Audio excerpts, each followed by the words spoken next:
Hi my families, good morning, happy morning. இன்றைக்கி பிறந்தநாள் கல்யாண நாள் கொண்டாட எல்லாத்துக்கும் எங்களோட மனமார்ந்த வாழ்த்துக்கள். ஹாய் பவானி, எப்படி இருக்கீங்க? நல்லா இருக்கீங்களா? இன்றைக்கி நம்ம வீட்டில் என்ன ஸ்பெஷல் பார்க்கலாமா? காலையிலேயே நம்ம நேரமாக எழுந்திரிச்சு வெத்தலை தீபத்துக்கான அதுவும் முடிச்சுட்டு இப்போ நான் சமைச்சும் முடிச்சிட்டேன்.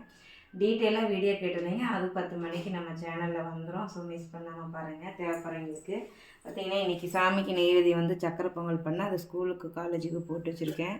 வெள்ளை சாப்பாடு தொட்டு பார்த்திங்கன்னா கொத்தமல்லி புதினா சட்னி அரைச்சிட்டேன். உருளைக்கிழங்கு அப்படியே மசித்த மாதிரி பண்ணியிருக்கேன். ஸோ நெருப்பு ரக்ஷுக்கும் ரெடி, சாமியும் கும்பிட்டாச்சு. உங்கள் வீட்டிலலாம் என்ன ஸ்பெஷல்னு சொல்லிட்டு கீழே கமெண்ட் பண்ணுங்கள். எனக்காண்டி வச்ச டீ, ஏன்னா நான் விரதத்தில் சாமி கும்பிட்டுட்டு தான் அப்புறம் சாப்பிடுவேன். சரி டைம் இருக்கும் அப்படின்னு பார்த்தா டைம் ஆகிடுச்சு. ஸோ டீ ஆடி போய் கிடக்கு. உங்கள் வீட்டில் என்ன ஸ்பெஷல் கீழே கமெண்ட் பண்ணுங்கள். அதே நம்ம